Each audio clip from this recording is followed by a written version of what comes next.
මගේ නම තරින්දු.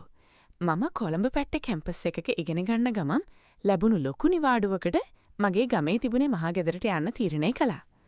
ගමේ මහගෙදර තිබුණේ හරිම නිදහස් වෙල්යායකට මායිම්මුණු ලස්සන පරිසරයක.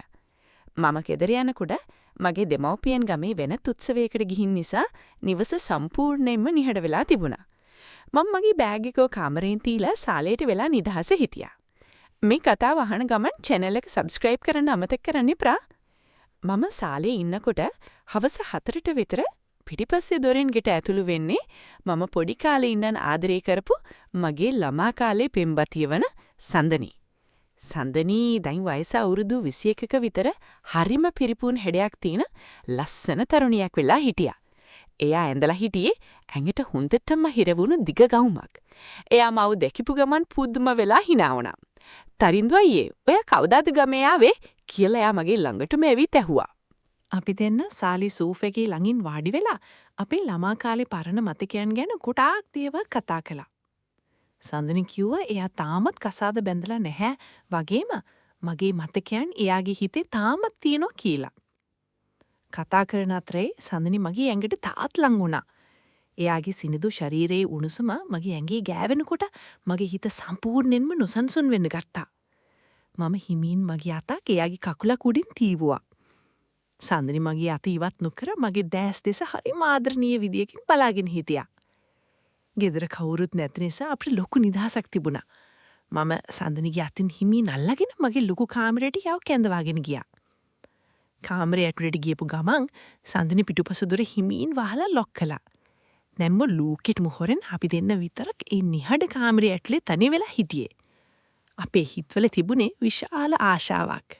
මම ලං වෙලා සඳනිගේ ලස්සන මිහුණ මගේ දෑ අතට ගත්තා.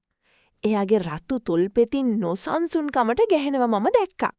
තවත් ඉවසන්න බැරි තැන මම එයාගේ මුහුණට ලං වෙලා ඊ මෘදු තොල් මගේ තොල් වලින් තද්ද කරලා සිප ගන්න ගත්තා.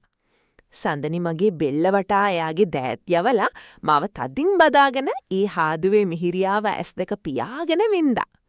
අපේ ළමා කාලේ පරණ ආදරේ නැවතත් නොහික්මුණු විදිහට පටන් ගත්තා.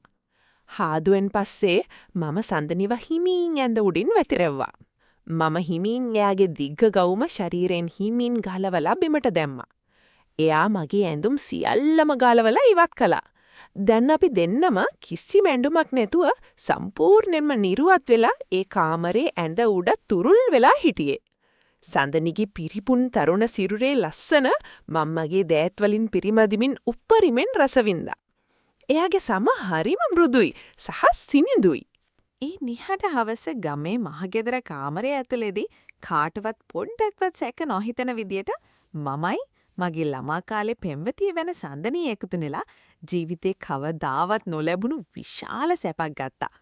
අපි දෙන්න අතර ඇති වුණු ඒ රහසිගත සහ නොහික්මුණු බැඳීම නිසා ලැබුණු සන්තෝෂය වචනෙන් විස්තර කරන්න බැරි තැනක තිබුණේ.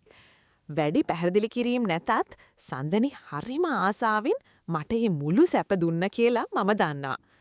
අපේ රාස් වැඩේ සාර්ථකව ඉවරුණාද පස්සේ අපි දෙන්න නිරුවතින්ම පොරෝනේ අස්සේ තුරුල් වෙලා ගොඩාක් වෙලා හිටියා. සඳනි මගේ පපුවේ හිස තියාගෙන සතුටින් හා ලැජ්ජාවෙන් hina වුණා. තරිඳු අයියේ, ඔයා මට දුන්න සතුට මට කවදාවත් අමතක වෙන්නේ නැහැ. අපේ පරණ ආදරේ තාමත් ඒ විදිහටම තියෙනවා කියලා එයා මගේ කනට කොඳුරලා කිව්වා. මම එයාගේ කමුලක් සිපගෙන ඊ රහස ආරක්ෂා කරනවා කියලා පොරොන්දු වුණා. හවස මගේ දෙමව්පියන් ගෙදර එන්න කලින් අපි ඉක්මනට ඇඳෙන් නැගිටලා ඇඳුම් පැළඳුම් ඇඳගෙන කාමරේ කලින් තිබුණ විදිහටම ලස්සනට පිළිවෙල කරා. සඳනි ආපහු යාළගේ ගෙදරට ලන්න ලෑස්ති වුණා. කිසිම දෙයක් නොවුන ගානට එයා පිටිපස්සේ දොරෙන් හිමින් මාරු වුණා. ටික වෙලාවකින් මගේ අම්මලා ගෙදර ආවා. එයාලා හිතුවේ මම කාමරයට වෙලා නිදාගත්තා කියලා.